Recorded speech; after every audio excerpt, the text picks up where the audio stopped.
Welcome to Access Sportsnet Dodgers. John Hartung here alongside Jerry Hairston Jr., Nomar Garcia Part. What was a really tough night for the Dodgers at the Ravine. They did avoid being shut out for the fourth time this year, but they dropped the season series now to the Mets, and they fell behind in the first inning of a game for the fourth straight game. And while the Mets only had 4 hits in this one, Jerry, Pete Alonso did a lot of damage. 2 home runs, 5 RBIs. Dodgers never recovered. Yeah, the polar bear for a reason. I mean, this guy's got light tower power. We saw it late in the ball game tonight. But listen, the Mets jumped on Tony Gonsolin right off the bat in that first inning, a 3-spot. Dodgers really didn't have any answers offensively.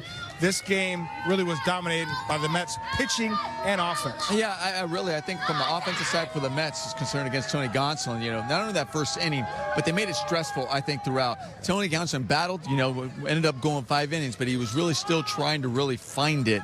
And at the same time, on the opposite side, Griffin Canning, he found it, and the Dodgers could not figure him out. I mean, when you go 6 innings and the Dodgers do not have a single at-bat with a runner in scoring position, that's getting the job done. Dodgers dropped this one 6-1 to the Mets. They fell into the early hole. They hung around for a while, but couldn't get the offense going. Yeah, the 3-run blast early. All of a sudden, they're not doing well.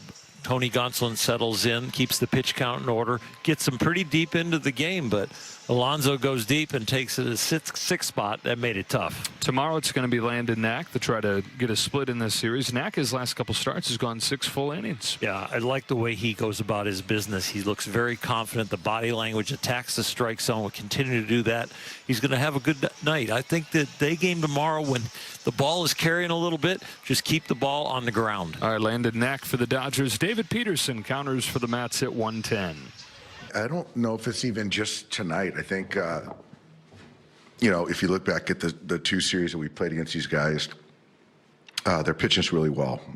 Execution, sequencing, we certainly kind of, one step behind as far as, anticipating what they're going to do. And then when we do get opportunities with mistakes in the hitting zone, we're not cashing in or taking advantage of. So I don't know the answer. I do know that you got to give those guys credit for pitching as well. We got Peterson tomorrow, who pitched well against us the other time at their place, so we got to get him up. But I thought after that first inning, Tony recovered and pitched well and kept us in the ball game, and we were in there until we weren't. How different does he look now than he was in his past? Much different. Obviously, he's healthy. The stuff is playing up. The velocity's up. There's a cutter. The slider's good. There's a changeup. So he's a much better pitcher, much more weapons than he's had in the past, and he's really put it on us for a couple outings.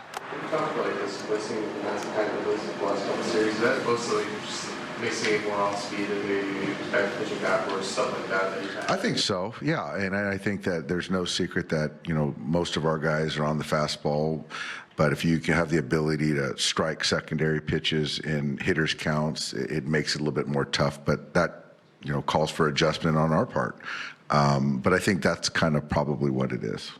Have you noticed anything about how the Mets have been able to kind of neutralize or at least limit the damage from Ohtani in particular? Yeah, I think that they're just really not throwing fastballs in the hitting zone, to be honest with you. If something is in the strike zone, it's spin or changeup. And they're changing a lot of locations. They're going in, crowding them, then they're going away. So they're just not repeating a lot. Is Freddie okay? Yeah, Freddie's okay. He'll be down tomorrow. Just in this stretch, I'm going to give him a day and day game after night game. And obviously he's grinding and playing essentially every day. So he'll be down tomorrow, but he's fine. Did Tommy do anything today, or how's he sort of feeling? Tommy's fine. Soreness got much better. He'll be in there tomorrow at second base. What did Griffin Canning do so well tonight? Yeah, pretty impressive. The way he used all of his pitches, I thought he got ahead, executed when he needed to, make them chase when he had to. But the way he used all of his pitches, I thought the fastball, I think I saw at one point 97, but he had life. The slider was sharp. The changeup was with depth. I mean, he was really good. I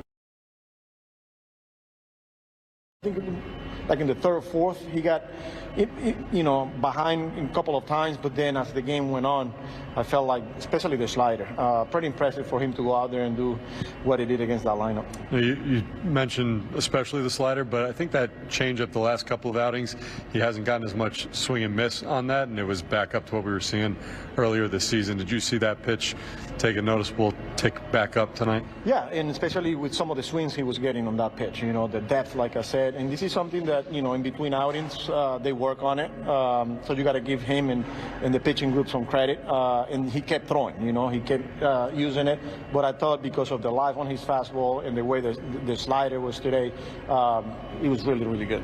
Who was more impressive, Canning or Pete? They were both pretty impressive, I got to go with Griffin there, but that second homer from Pete, man, that's not easy to go all the way there, pretty impressive again. Two good shots, 2-run homer in the first inning to kind of set the tone, and then, adding on late in the game to kind of put the game away there. It was good to see. He seems to be chasing a bit less than he did maybe a few weeks ago.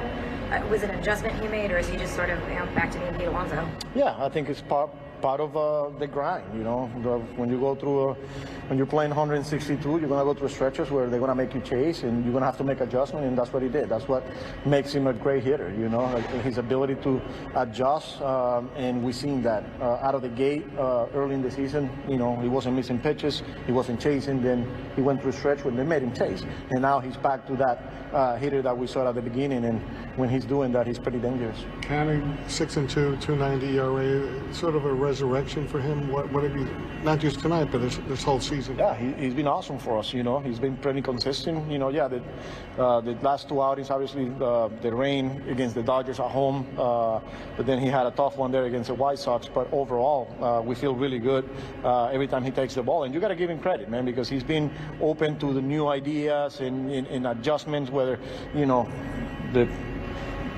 gripping the baseball and a lot of the things, and but he comes down to him going out there and executing and trusting the plan. It seems like you guys have been able to play pretty loose against a very good Dodgers team. What about this team allows them to do that? That's who we are. After a tough loss last night, tough game, come back the next day, and we did that again today. But we know we're good, and you're going to go through times where it's not going to be easy, and you just got to keep it the same. Don't get too high, don't get too low, understanding you got a long ways to go, but also understanding that we got a good team here. You had a shutout there. You're a little bit bummed about seeing that home run in the ninth? It happens. It's a great lineup there, So it was good to see Ryan coming in right there and attacking the strike zone and using all of his pitches. So. Any added significance taking the season series from the defending World Series champions? No, I mean, it's good to win the series overall, but we got one more tomorrow to win this series here. But yeah, we're talking about the 7-game set, but that's a really good team there. We're showing that we're a good team. I've been saying it, but we still got ways to go. Given how tight these two teams seem to be to each other, how close in talent they seem to be to each other, is there any significance in your mind to potentially what taking the season series could mean if you guys are close at the end of the year? Yeah, I mean, it's always important, especially like I said, you get to that, the end of the year and, a series, a tiebreaker, but we're still a long ways from that, we still got to. I don't like to get ahead of myself here. We still got a lot of baseball. Our job is to continue to win series. Our mentality is always going to be one game at a time. So yeah, we won this overall series, but still our job is to win the series here tomorrow.